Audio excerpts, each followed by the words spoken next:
Well, it's personal between me and you, and I'm going to do you some serious harm, you big stiff idiot. They do it against you. Yeah. They're only using me to ask questions. Eddie, in regards, to this Saturday's fight, how hard is it to promote a fight when it's two guys who, aren't going to talk trash? Yeah. Small guys who don't speak the English language out here. And Well, then it's more my job, to come on. But I think the thing is with Mexican fight fans, they understand the sport. That's why, we've sold so many tickets on Saturday. The atmosphere is going to be incredible.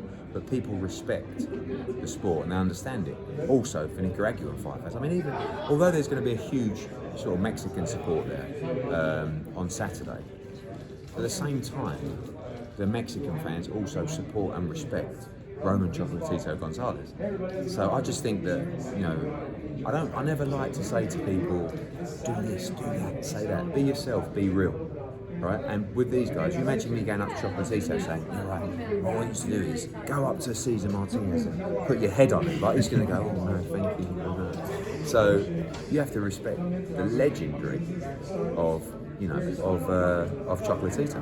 What's it take for a guy to make it when they only do their talking in the ring? Some guys, they can't get over the hump doing that, but then other guys like Pacquiao, they get over the hump, not just with their fists. If you haven't got a big personality and you're not going to talk trash and you're not going to do all this kind of stuff, then you've got to be really good, right? Because fans love trash talking, fans love all that kind of stuff. So at the same time, you need to make sure that you're good enough for them to love you anyway. Like Canelo Alvarez has never really talked trash. The Plant fight, there was that little scuffle, but before that, you don't really see him. He's elaborating now a lot more, but he's pound for pound number one. Floyd Mayweather, although he's going around with his money and stuff, and he was flash, he was quite boring as a fighter to watch. But everyone's got different ways to attract people. With Chocolatito, his way to attract people is he's a pound for pound legend of the sport.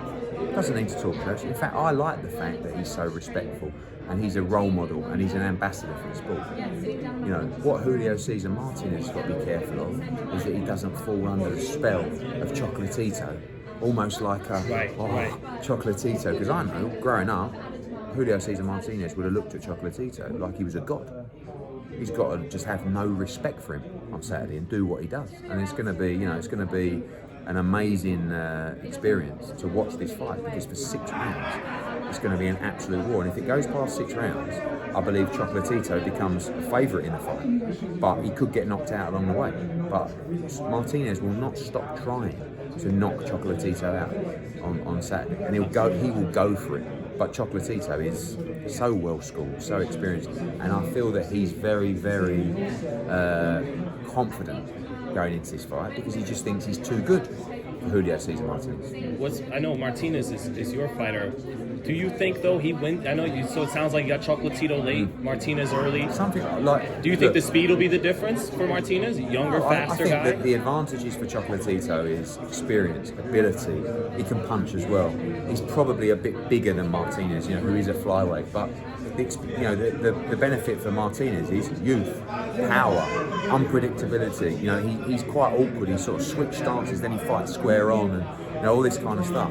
And you've seen Chocolatito knocked out, not recently, but in the backstage of his career. So if I'm Martinez, I'm thinking.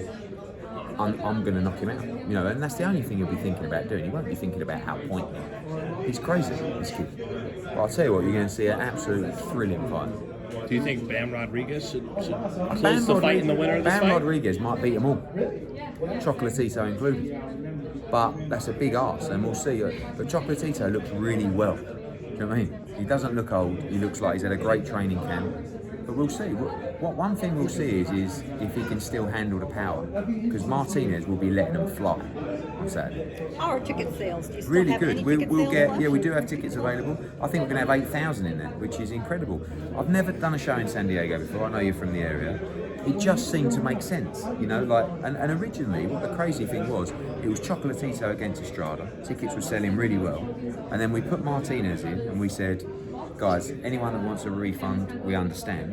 No one got a refund, and then we sold more tickets off the back of this fight, because I know that Estrada and Chocolatito is a great fight, but this is like This is a bit of a weird one. This is like, you can't, what you know is in Estrada against Chocolatito, that will be a 12-round replica fight of 1 or 2. This one, I've absolutely no idea what's going to happen. Martinez could flatten Gonzalez in 1 round, or he might get scored, or he might. I mean, just it's an invigorating fight, and there's nothing quite like putting cards on in front of a big Mexican crowd. I mean, obviously, Canelo against Billy Joe Saunders, when we did that in front of 74,000, was amazing. But this is going to be a really good night of boxing, and I'm excited for it. Speak to the fans who, they're enamored with the big guys, the heavyweights. They know all the names. Yeah. Why they are missing out, not paying attention to the smaller weight classes. Value for money. Like, how often does boxing disappoint? Do you know what I mean? So you build up to a fight, and then all of a sudden it's like, trust me, with these guys, they will never ever disappoint. Never in a bad fight, always ready to fight, always willing to fight, because they've never had the opportunities. So great card of bigger guys as well on Saturday, but the 2 guys in the main event, just watch them go. It's like you just light the torch paper, like on a fireworks night, and you go, and then you go in that corner, and you go, right, go on boys, and then you run for it, and you just let them explode. That's what you do. And thank you for watching another video on True School Sports, the home of boxing. If you made it this far, do me a favor and do yourself a damn favor. Hit that subscribe button, and surely you will not be disappointed. True School Sports bringing you the latest and greatest, the untouchable, boxing content, interviews, news videos, breakdowns, live fight reaction extravaganza. We've got a great community of people here, boxing fans all over the world, from America to the UK to Australia, and on and on and on. So join the empire today. Hit that subscribe button. Take care and God bless.